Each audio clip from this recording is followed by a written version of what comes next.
welcome to the Community Church online experience. My name's Sammy, and we're so glad you're watching today. If you're watching on YouTube, hit the subscribe button and the little bell. And if you're watching on Facebook, like our page so that you can stay up to date with all things happening here at the church and in our community. We hope today's conversation helps you be real, live different, and offer hope. Here's today's conversation. Hey everyone, welcome to the Community Church online experience. Thank you so much for joining us today. I'm really excited that you've tuned in today. If this is your first time, man, thank you so much for joining us. We hope you enjoy today's conversation. Today, we are going to start a brand new series called Right Between Us, and we're talking all things relationships. We're talking about romantic relationships. We're talking about friendships, family.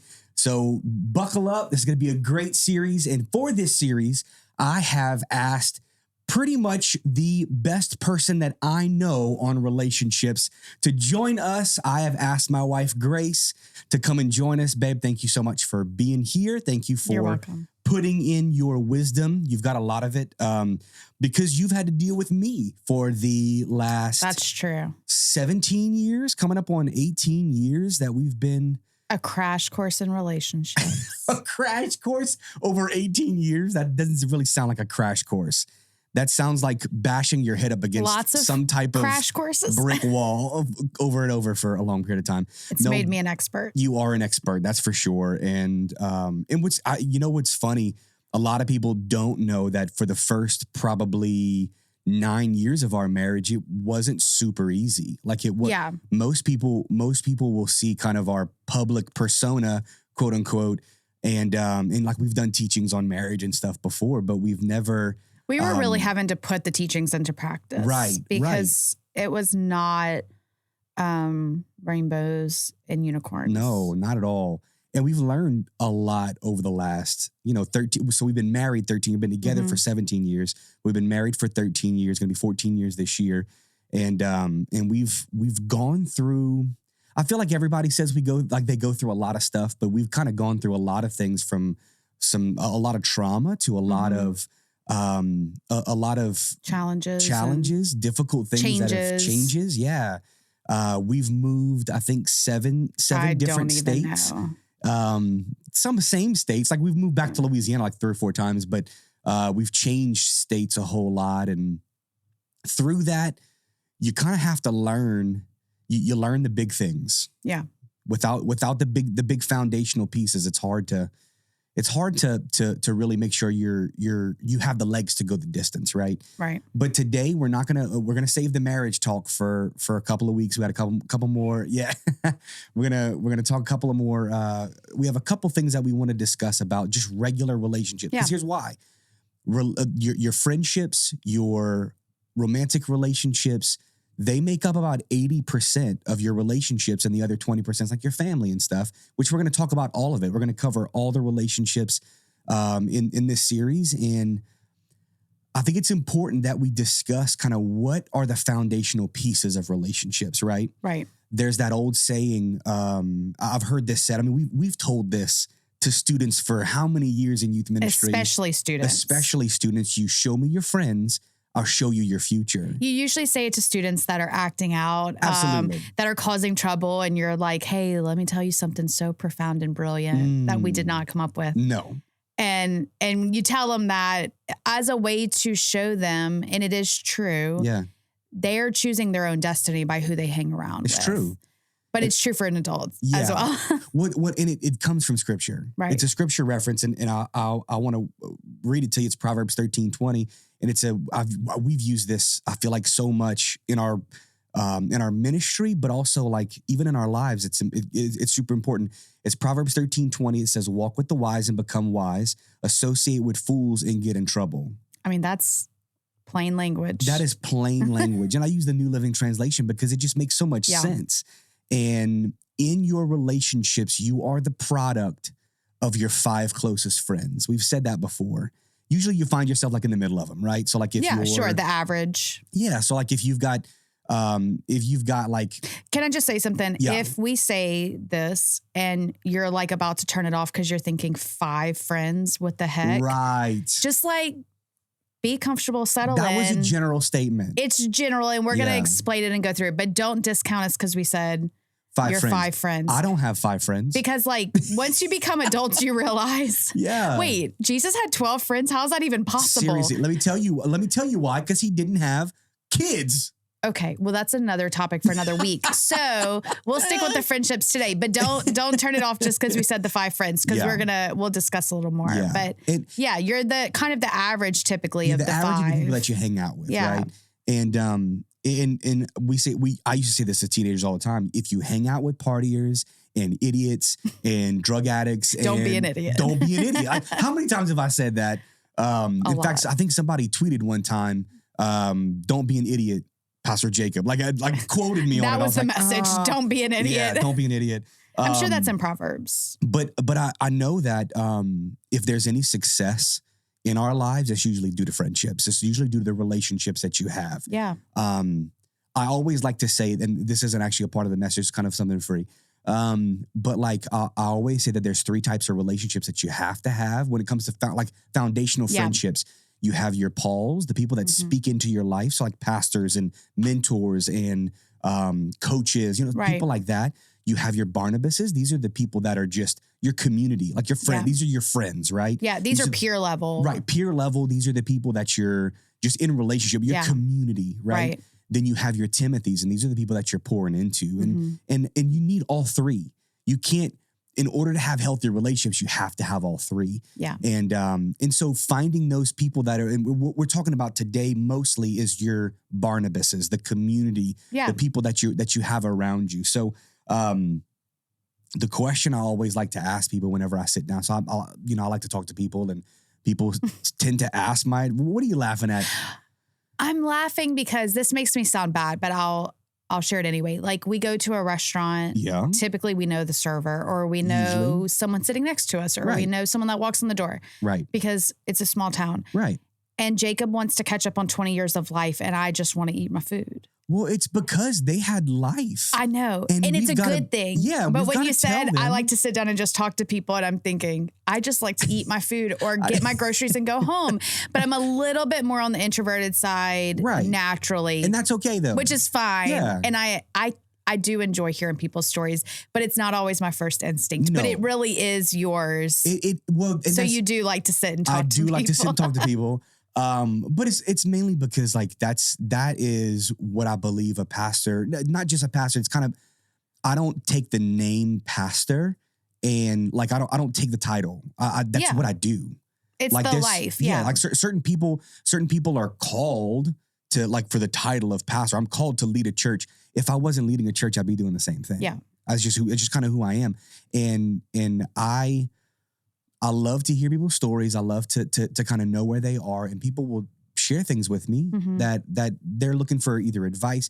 And look, I am nobody special to give advice for. I always like to say, I said this a whole lot in youth ministry, is if God can use a donkey, he can absolutely use me. I don't feel like I have any type of like, I'm not special. Let's just be real honest. You're so special. I was fishing. Did you feel that? No, I wasn't. I felt like fishing. you needed that more than Thank me. You. No. Thank you. Yes. But so special. But when people ask me, I'm having these relationship issues, I'll always say, are the people around you moving you closer to God or pushing you away from him, or like pulling you away from him? Yeah. And the answer to that is always real telling. And people assume that there can be it can be neither. Right. Well, they're not really doing either, but that's just impossible. Right. You're either moving towards God or you're moving away from him. Yeah. There is, in fact, the Bible says, don't be lukewarm, or I'm going to vomit you out of my mouth.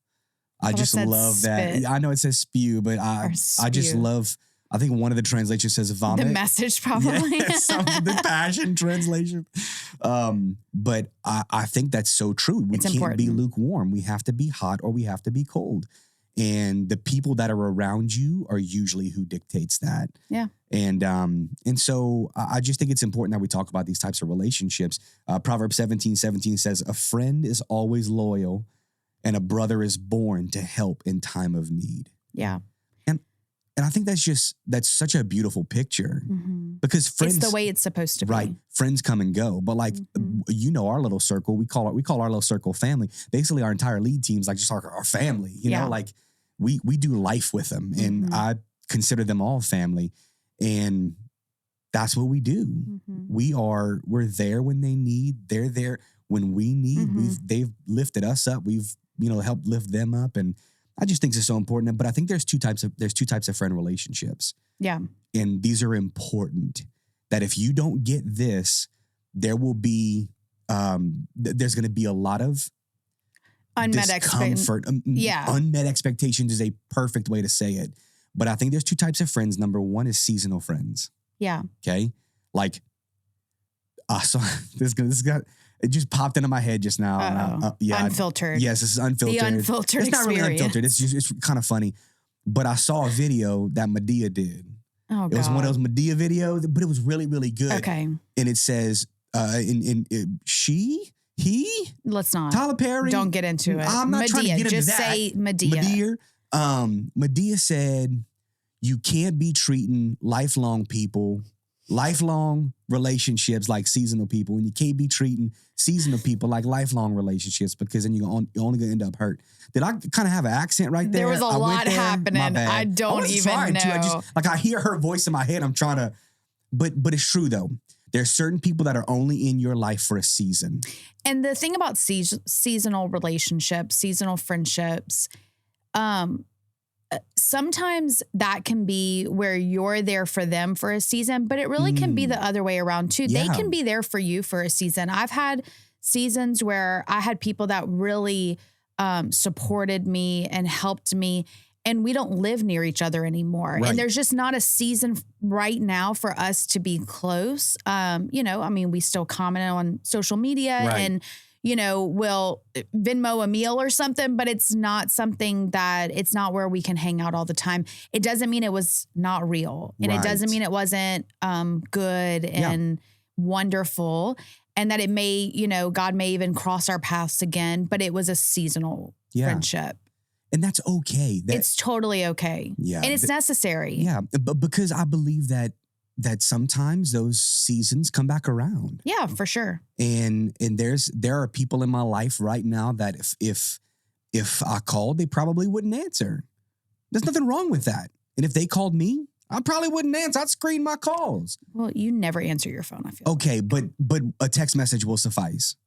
And if you don't leave a voicemail, stay tuned for the marriage episode where we talk about whether or not Jacob answers his text and phone calls. Coming soon. Okay. Back to the point. Seasonal friendships. There are seasonal friendships, people that come and go, but then there's lifetime friends. For sure. There's lifetime people. You are a lifetime friend. Oh, thank you so much. You made it. You made the list. That feels like such an accomplishment. But there are people outside of your marriage that are lifetime friends. Yeah. It's funny because we met them later in life, but for us, Aaron and Danielle are kind of lifetime friends. Yeah. And also we're kind of a seasonal. Seasonals, which is great. It shows both sides of it.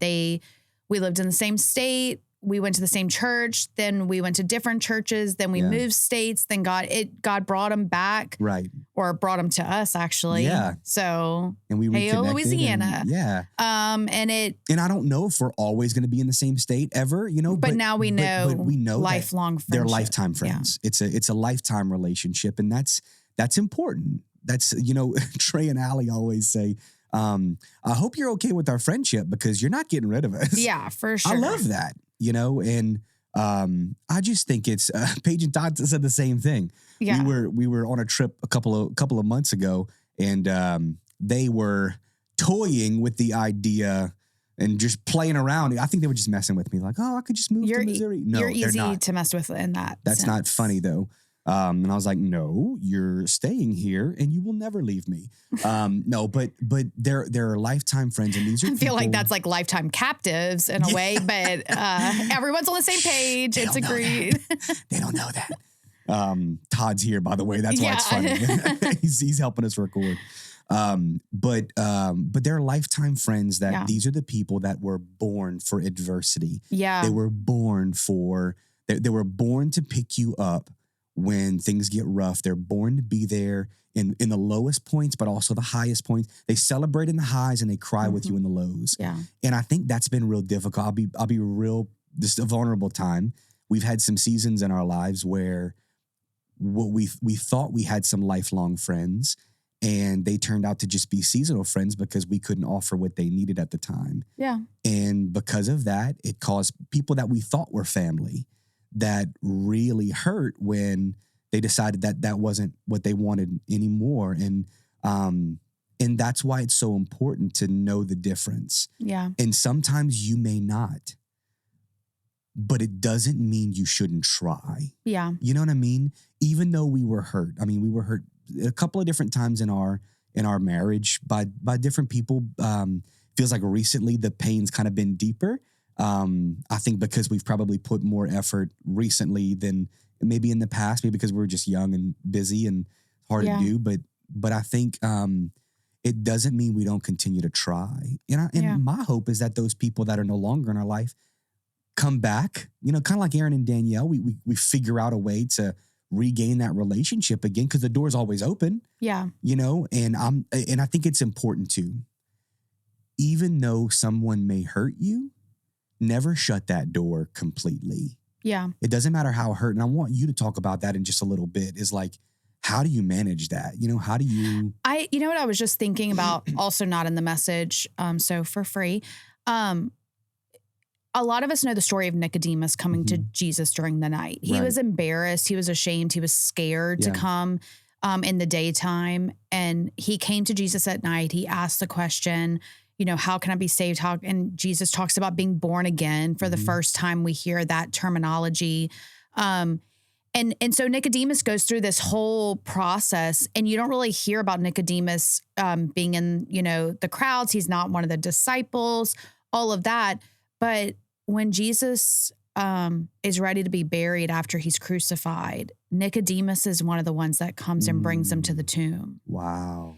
And, there's times where you have interactions or you have an opportunity to have a relationship with someone, and it's not about what you get out of it. It's about what God's trying to do through it. Wow. That's so good. And so I think that is a part of how you get through some of those unmet expectations, or maybe I didn't see it coming. I thought they were a lifelong friend. They're a seasonal friend. Right. And just kind of taking a step back and saying, hey, maybe this isn't about what I'm getting out of this friendship. Let me not focus on me, and let's see what God was doing in that. And then it's easy to release it. It doesn't mean that there's not pain, but when God's hand was in it, and it kind of melts away all of the rest of it. And so I think that that's a piece of when those expectations aren't met, of how you kind of help to process through it. Yeah, and I think processing stuff like that is so, so important. Yeah. Because I want you to share, I want you to go a little bit deeper in that in just a second. Okay. But I think a couple of things that we can do to be better at our friendships, right? Yeah, because if we're being honest, as an adult, I think back of elementary school, and you're like, these are my 2 best friends, or these are my 3 best friends, or this person's not my friend, or they're coming to my birthday, or circle yes or no, or whatever. Right. And it's like, with our kids, there's friendship talk all the time. Right. Who are you going to hang out with? Who are you playing with? And as adults, it's like, friends, what are that? What's that? Where, how do you get those? Right. What do you do with that? Who has time for that? And so it's important to actually work on how to have friends. I think as an adult, especially as you get older, I think until you hit retirement age, but the in between, you do have to put a little work into it. So we're going to go through some practical. Friendships take effort as an adult. They just take effort because life is so busy. Right. So I think the first thing we have to do when we're talking about being better at friendships, and this is especially true now, probably more so than any other kind of generation leading up to right now, is just number one, be present. Just be present. My gosh. It's a simple statement, but it's hard to do. It's so hard to do, because for those of us that so you and I are kind of in that in-between generation. Yeah. So Generation X, they were... I get confused on them, but okay, so Generation X is the one older than us, where they were the ones that grew up without any devices. Until they were college age. Yeah, well, no. Right? Or high school age? No, a little later on in their 20s, because I'm a millennial. I didn't get my first cell phone until I was in college. Now, other people did have cell phones, but it was Snake. That was the most you could do. Yeah, it was the Nokia brick. the Nokia brick or whatever. You definitely didn't have internet on your phone. No, like, it's 10 cents a text. it's 10 cents a text. It's like, right. do not send K to only me. free after 9 p.m. Right. But like, so for our generation where we kind of we are figuring out for our generation and below. So we're millennials, and then Gen Z is underneath Z, us. And yeah. then below them, I don't even know what they're calling. They those have a people. name They now. have a name, I'm sure. Yeah. Everybody's got a name nowadays. But for us, we grew up with devices and we grew up with TV, right? Yeah. And so our attention is really, really difficult to keep and to hold. So we're always doing something to hold our attention, hold our focus. I know for me, that's I've been diagnosed with ADHD, and that's been a problem for me since I was a little kid. I've been on medication for that since I was probably in kindergarten. But for me, one of the ways that I disconnect and one of the ways that I power down, I know I'm guilty of this. One of my guilty pleasures is video games. Mm-hmm. So like like I know whenever I've had a real difficult day, I really enjoy just coming home and playing NBA 2K or something like that, like a basketball game, and just Can't relate, but yes. that, or like Call of Duty or something, just blow somebody's head up. like that. Say that. No, I can't say that. My bad. But like something like it gets my mind off of it. But the problem is it disconnects me from everything else. Right. And I'm disconnected from you. I'm disconnected from the kids. And I remember a couple of years ago, I guess, or maybe a year ago, this happened. I remember I was playing 2K and Amelia walked in and she saw me playing and she goes, "Daddy." I remember I was in my zone, right? And I remember just turning around like kind of like a in a what do you want type of yes. I just kind of I didn't snap at her, but like it was very evident that I was busy. Yeah, quote unquote busy. She said, "Daddy, can I play with you?" And Amelia's not a video gamer. Mm-mm. That's not her style. She just wanted my time. Yeah. She just wanted to be She would with do me. whatever you were doing. Absolutely. Didn't matter what I was doing. She just wanted my time. And I remember thinking, oh my gosh, like I'm so caught up in not being present that my own daughter recognized it And came to you. And came to me about it, And I've learned from that, I can't be disconnected. I can't be now. Look, sometimes it's just easier that way. If they're tied up, if you're tied up, you're on your phone. The kids are busy. Like, all right, I'll scroll through. Yeah, TikTok. I mean, you can have like a little self-care time of just like me decompress. time. Yeah, I'll go to decompress. Figure out a way to just kind of decompress. I'll go to the shed, my little man cave, and watch a show or something. But it's important to be present, and then when you are present, be intentional with that time. Yeah.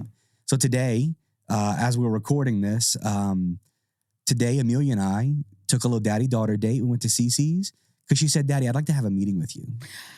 I was like, wait, what? She goes, yeah, I like a meeting with you. Schedule a meeting. I said, so what is the meeting about? I don't know. It just seems cool that you go to meetings all the time. She wanted coffee. She wanted a big sugary she sees that we go to meetings all the time and she thinks that's so cool. Yes. It's like, chick, it's really not. It's like when the kindergartners want homework. Right. You always want that next thing that you're getting ready to have. So we went to CC's today and we just planned our next vacation. Yes. I was wondering why I had that random text today. You got a text today. Yeah. And it was easy, just fun. We hung out together. Yeah. Before I got here, she was still texting me Airbnbs for the area that we're looking at.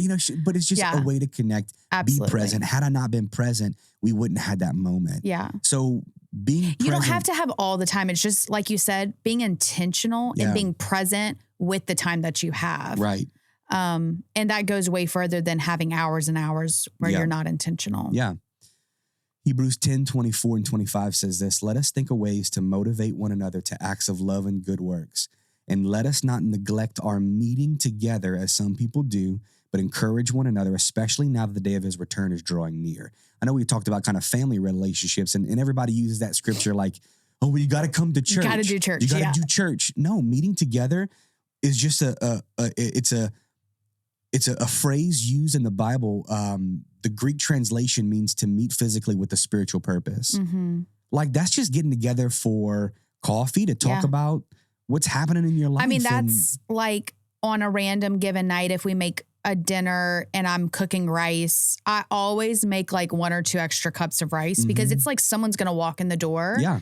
And then 9 times out of 10, I'm right. And someone extra comes in the door and we have enough food for them. And it's having that kind of open door community policy and heart. And it does not mean you have to show up every Sunday for something, although that's a benefit, but it's the community. Yeah, it really is. Community's so important.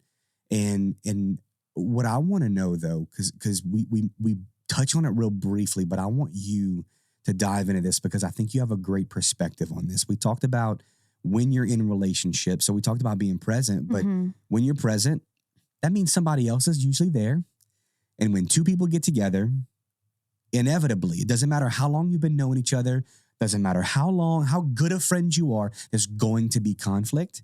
There's going to be pain sometimes. And kind of what we had mentioned earlier, some of our trauma comes from people that we thought were lifetime friends turned out to be seasonal friends. How do we get past something like that? Or how do we keep ourselves from not closing off? Yeah.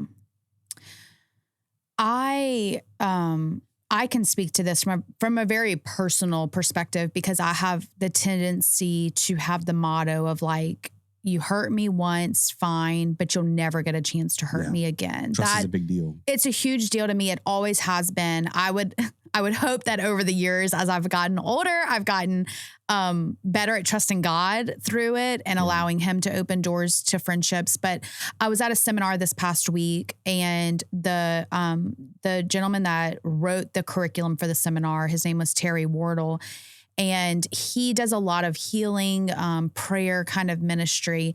And something that he mentioned, it was really just, it was a simple statement, but it really took me by surprise because I had never considered it before. And he said, every loss in our lives requires an appropriate amount of time to grieve. So whether you lose your favorite pen or you lose a person. Wow. You have to give yourself an appropriate amount of time to grieve in order to move through that hurt and through that pain and be able to either forgive or to get past it and then to still be open for something new. And I think in my life and in my past, I would feel like, okay, that's done. I understand it conceptually. I get why it had to happen, or I see God's hand in it, so I have to be okay with it. Right. And it is good if I see God's hand in it, but it doesn't mean I don't grieve it. And so the example that he gave is straight from the Bible. And it's when Jesus was in the garden, and everybody knows this story or has heard a version of sweating drops of blood, where he's crying, he's grieving what he's about to go through. He asks God to take it from him. He understands that he's going to have to do it, and he grieves. Yeah. Then the next day when he's on the cross, or at the very end of the crucifixion story, when he's on the cross and in his last breaths, says, Father, forgive them. He can only say that because he already gave himself time to grieve it. Wow.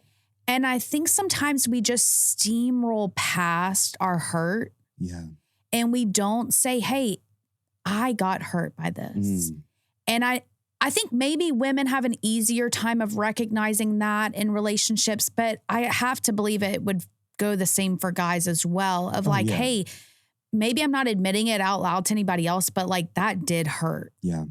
And I'm going to give myself an appropriate amount of time to grieve it privately with the Lord or with a spouse or a trusted counselor, not just with everyone publicly around me. Well, I think, let me just pause right there for you, because we've said this so many times, but you said something that was really triggering, not like that, but like, it triggered something in me to say women usually have an easier time understanding how to process. Yeah. Guys don't.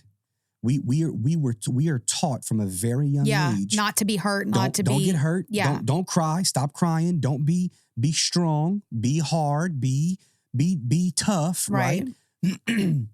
But understand that even as a guy, you have to have somebody, and we say this all the time. You have to have somebody that you can show your undershirt to, but there's got to be somebody that you can show your underwear to. Now, I don't mean literally. I mean that would be weird. Metaphorically, yes. Please don't show your underwear to people. But like for guys to have that one, maybe two people, if it's a professional, Great. even better. Yeah. But to have that one person that you can say, I can be real and I can be hurt with. And I know that person's, look, we're guys, we're always going to do our best to give solutions, but that's not always what is needed. And sometimes sometimes you don't even have to bring it to a person. If you understand that it happened, you recognize it. Sometimes it's just saying like, man, God, I in Jesus's case, Jesus was a guy. I think that's really cool that he's the one that modeled it for us. It wasn't like he gave us the example of Mary grieving. He gave us himself as the example. So he had been good. betrayed by one of his closest friends. Mm-hmm. And by that, sentenced to death, to take on all of the sin, all of the pain, all of our trauma. And so he grieves it with his heavenly Father. So good. And then from there, now Jesus probably grieved way faster than we do, but he's Jesus. So he also understood the plan. He understood the plan. So he saw his Father's hand at work, but he still had to grieve it. Man. And then he was able to forgive. And so that spoke to me when I heard it. Like, I've seen God's hand in broken relationships. So much so that I don't even fault the person or the people or myself or that, it's not even a blame game anymore because I know God was in it. Right. But if I don't give myself room to grieve, then how am I going to open myself up for that next relationship? Right. Because then I'm thinking, oh, I don't want to have that pain again. Yeah. And so I think that's the important part about staying open to new relationships is for the times that we've been hurt, because inevitably human relationships will all get hurt. Unfortunately, that's the nature. Right. And so we give ourselves an appropriate space to grieve with God, let him be our comforter and our peace, and to have that forgiveness moment. And then to know if God is with me, then he's got my heart and he's protecting me in this next relationship. And it might be the best one yet. Man, that's so good, babe. To be able to, and I love the steps that you gave. You got to give time to grieve so that you can forgive. Yeah. So that you can open up again. So that you can be open again. Yeah. And that's so beautiful. Babe, thank you so much for... Thanks, Terry Wardle, for that. Yeah, that was really good. But thank you so much for sharing your heart with us. Thank you for being open. I know I got a lot out of it. Thank you for being vulnerable. I know this is one of those relationships are hard. Relationships are hard, and you have to be able to be open to be able to get the most out of the relationship. I mean, we were designed to be in relationship. And so even through hurt and pain and uncomfortable situations and vulnerability, which is like a curse word, it's like my least favorite word, but it's so important. Yeah. It's worth it. Yeah. So keep going. Yeah, that's so good. Thank you, babe. Thank you. We hope you enjoyed today's conversation. If you'd like to connect with what God's doing here at the church and in our community, or if you'd just like to find out more about who we are, snap a picture of the QR code on the screen. We believe that God calls us to be generous. If you'd like to give today, you can give online at communitychurchla.com/give. Text an amount to 833-952-3290, or send cash or check to the address on your screen.